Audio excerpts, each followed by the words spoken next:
necessity. But that's just how you are. But that's just how I cannot snooze and miss the moment. You just too important. Nobody. I said, baby, I'm a dog. I'm a mutt. Breaking point. Breaking point. What do you... Hey, now. Oh, Jay. Oh, Drake! I'm sorry. Any requests? No. Alrighty then. When a 10-year-old steps onto a Broadway stage, most people call it talent. But when Leon Thomas did it, people didn't realize they were witnessing the origin story of one of music's most unpredictable, most quietly dangerous creative minds. Before the Grammys, before the Billboard placements, before the world learned what he could really do behind the studio glass, Leon Thomas was just a Brooklyn kid carrying a legacy older than he understood. His grandfather, John D. Anthony, was an opera singer who walked the same Broadway halls Leon would later inherit. His mother performed relentlessly across New York, fronting a club band that played everywhere from Midtown lounges to the World Trade Center. Music wasn't a choice for Leon, it was oxygen. And that's why in 2003, when most kids his age were running around recess, Leon stepped onto the stage of The Lion King as young Simba. Not as an understudy, not as a weekend rotation, he was Simba, 8 shows a week, projecting his voice into a theater packed with tourists who had no idea the kid belting, "I just can't wait to be king," was actually preparing to rule a different kingdom someday. Broadway hardened him early. It built a work ethic that separated him from the usual child star narrative. For Leon, stage lights weren't a fantasy, they were a job. By 2004, he had moved into Tony Kushner's critically acclaimed musical Caroline or Change, touring Los Angeles and San Francisco. That tour introduced him to something Broadway never taught: stamina. Months on the road, endless rehearsals, vocal strain, discipline, Leon learned that talent might get you in the door, but endurance keeps you there. And yet Hollywood wasn't waiting for him to finish growing up. Casting directors didn't just see a kid, they saw a tool, someone bright, charming, camera-ready, someone they could mold. In 2007, Leon landed August Rush, acting alongside Robin Williams and Terrence Howard. And it was Robin Williams who gave him the first lesson he would actually keep: freedom. Robin taught him to follow instinct. Jump first, think later. That spontaneous creative trust would eventually shape the signature production style Leon became known for. Warm, improvisational, layered with emotion. But Hollywood wasn't all wisdom and hugs. Behind the scenes, Leon was learning a harsher truth. The industry loves its child stars until they grow into adults with boundaries. Nickelodeon came calling next. In fact, they wanted to build an entire show around him. A development deal at 13, record contract included. But what started as a star vehicle for Leon turned into something else entirely. Instead of becoming the next big teen idol, Nickelodeon dropped him into the ensemble of Victorious. And then everything shifted, because Victorious wasn't just a hit, it was the moment, a global machine. At its peak, the show outperformed American Idol in ratings. It aired in more than 80 countries. Kids lined up for toys, video games, posters, lunchboxes. Nickelodeon had created a cultural franchise. And right in the middle was Leon Thomas as Andre Harris, the musical genius best friend, the quiet backbone of the show's sound. But the real secret was happening off screen. Leon and Ariana Grande weren't just co-stars. They were writing, producing, building chemistry in the studio that only a few people in the industry understood at the time. In 2013, while still filming Victorious, Leon co-wrote and co-produced 4 tracks on Ariana Grande's debut album, Yours Truly. That album launched one of the biggest pop careers of the decade. And in the credits, quietly, sat Leon's fingerprints. He wasn't chasing fame, he was architecting someone else's. Worked with her on her first album. That was my first time going #1 with an album. I did about like 4 songs on her first album, Yours Truly. So that was a real pleasure, yeah. So when Victorious ended in 2013, everyone expected Leon to follow the usual pipeline, like Justin Timberlake, like Usher, like the countless young stars molded into pop idols. But Leon Thomas did something no one in Hollywood expected. He disappeared. He stepped out of the spotlight by choice, not failure. He stopped being Leon Thomas, the TV star, and became Leon Thomas, the ghost, the guy who shows up in studio credits next to names like Drake, SZA, Post Malone, Rick Ross, and Babyface. But it all started because the industry refused to see him as anything other than the kid from Nickelodeon. So he made a decision that would define the next decade. If Hollywood wouldn't let him be the star, he would become the star maker. The producers knew who he was. The songwriters whispered his name, the artists trusted him, but the public, they had no idea. Leon had entered the shadows on purpose, and that choice would eventually set up one of the wildest creative evolutions the modern music industry has seen. And that evolution really began the day he walked into a studio session, and everything changed. By the time Leon Thomas stepped fully out of the Nickelodeon spotlight, he understood something most young stars never learned. Visibility can be a trap, but anonymity can be a weapon. Instead of chasing magazine covers and talk show couches, he slipped quietly into the one place where fame didn't matter and talent was everything: the recording studio. Transition from theater to TV to music was really pretty crazy. When I stepped into TV, it was more of a decisive thing. That me and my mom, we were gonna start this business. We were gonna try this thing out and go to LA and see what happened. And it worked out. There, in dimly lit rooms that smelled like cables and ambition, Leon began turning himself into the kind of creator whose fingerprints were everywhere, even when his name stayed hidden in the liner notes. With longtime collaborator Christopher "Tricky" Stewart, he formed The Rascals, a production duo that would soon redefine the sound of modern R&B. Their process was surgical. Live instruments blended with chopped vocal textures, emotional chords wrapped in hip-hop percussion, and melodies that felt both nostalgic and futuristic. And while artists came and went through those studios, one truth became obvious: Leon understood music on a cellular level. He wasn't just producing songs, he was architecting atmospheres. That's why Ariana Grande leaned on him while crafting her debut album, Yours Truly. Leon co-wrote and co-produced 4 tracks, records that shaped her early sound and helped launch one of the defining pop careers of the decade. But even as Ariana rocketed into superstardom, Leon stayed behind the curtain, shaping the sound while letting others hold the spotlight. It wasn't humility, it was strategy. But strategy doesn't mean satisfaction, and eventually the industry's habit of shrinking him into that kid from Victorious started to wear thin. Still, Leon moved like a ghost, floating from studio to studio, crafting hits for Drake, SZA, Post Malone, Rick Ross, Babyface, Tony Braxton, and more. When Post Malone released Stoney, fans heard White Iverson and congratulations, but they didn't hear the quiet frustration Leon carried. Because while the songs he produced were climbing the charts, the world didn't see him as a standalone artist. They saw him as support, reliable, talented, but invisible.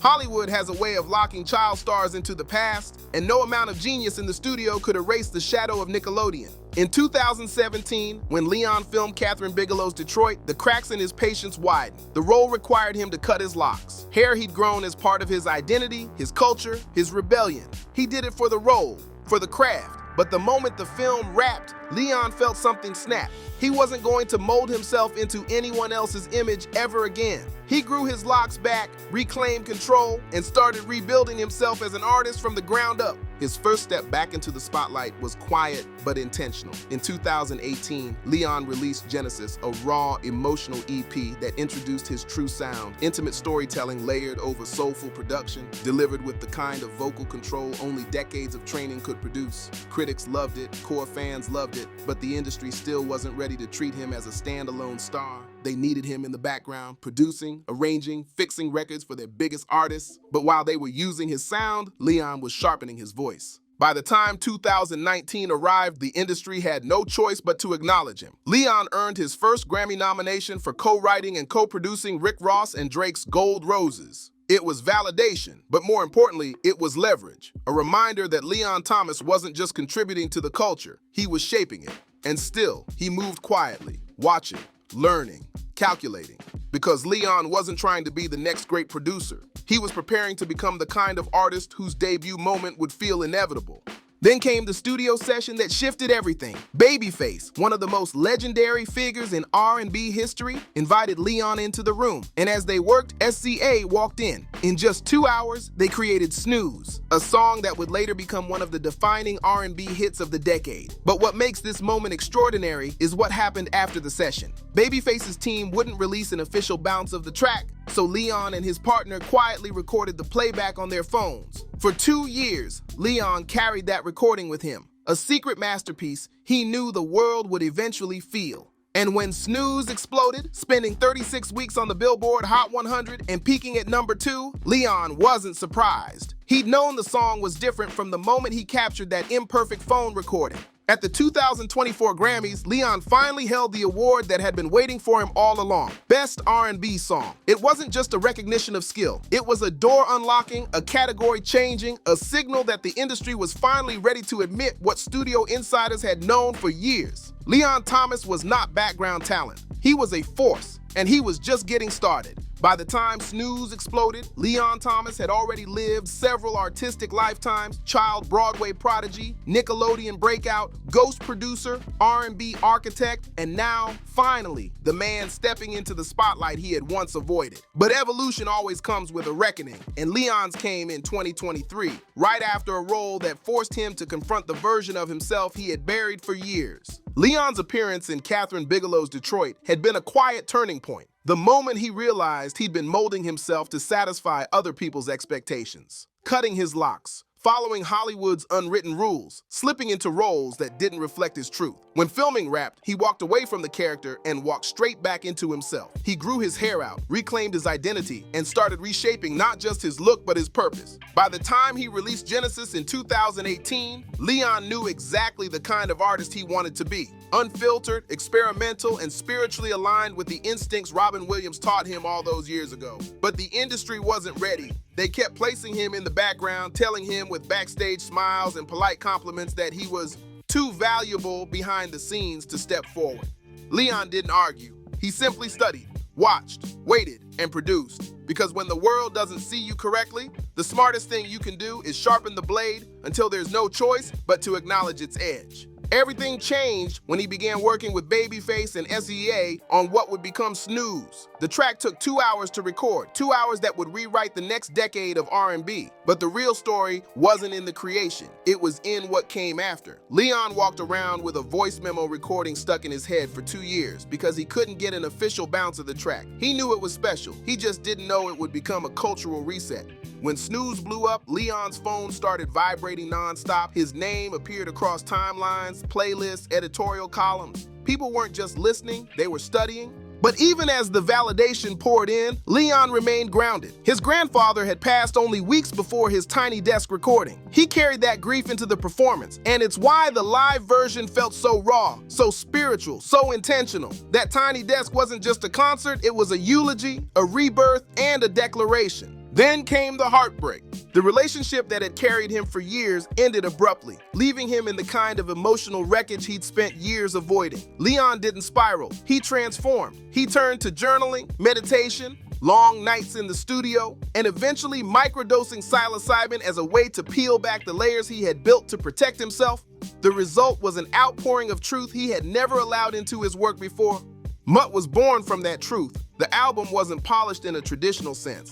It was imperfect, jagged, brutally honest. Leon compared himself to a MUTT, a mix of influences, instincts, flaws, contradictions, and survival strategies. He admitted he wasn't always the hero in his relationships. Often he wasn't even the good guy. He wrote songs that felt like confessions, not performances. Instead of packaging his pain in metaphors, he handed it to the listener with no filter. And listeners recognized the courage in that honesty. When MUTT debuted on the Billboard 200 and its title track broke into the Hot 100, Leon finally saw the shift he'd been earning for 2 decades. But the Grammys made the transformation undeniable.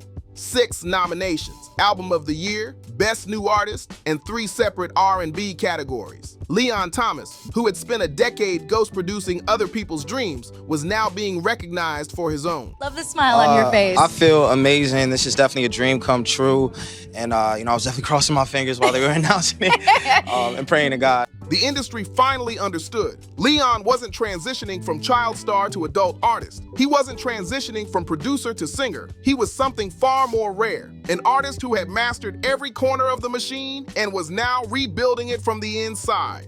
When the MUTT's Don't Heal tour launched, the critics who once doubted his staying power now called him the new standard of contemporary R&B. Fans lined up not because he was a former Nickelodeon star, but because he was one of the most emotionally fearless artists working today. Leon performed with a hunger that felt decades deep, blending live instrumentation with vocal runs that felt like they were ripped directly from his healing process. By early 2025, the MUTT Deluxe Heal version arrived with features from Kalani, Big Sean, and an unannounced collaboration that fans speculated on daily. But Leon stayed quiet because secrecy was now part of his strategy. He'd learned from Kanye, from Drake, from Babyface, visibility is power, but mystery is leverage.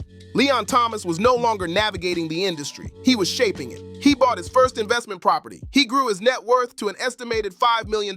He maintained a small circle. He stayed single by choice, focusing on creating stability before starting the family he eventually wanted. And he embraced the duality of his journey. The kid Broadway audiences applauded, the teen sitcom star millions grew up with, the producer who ghost wrote hits, and the man who finally stepped into his own narrative because the truth was no longer something he had to hide. Leon Thomas wasn't just here to participate, he was here to lead. By 2024, Leon Thomas had finally stepped into the version of himself he'd been building towards since childhood. The kid who once sang, "I Just Can't Wait to Be King" on a Broadway stage was now writing and producing songs powerful enough to define an entire generation of R&B. But even as his career ascended, life kept testing him in ways that forced him deeper into maturity, honesty, and artistic evolution. His grandfather, John D. Anthony, the opera singer whose voice shaped Leon's understanding of music, passed away just weeks before Leon's NPR Tiny Desk performance. Instead of canceling, Leon carried on, channeling his grief into every note.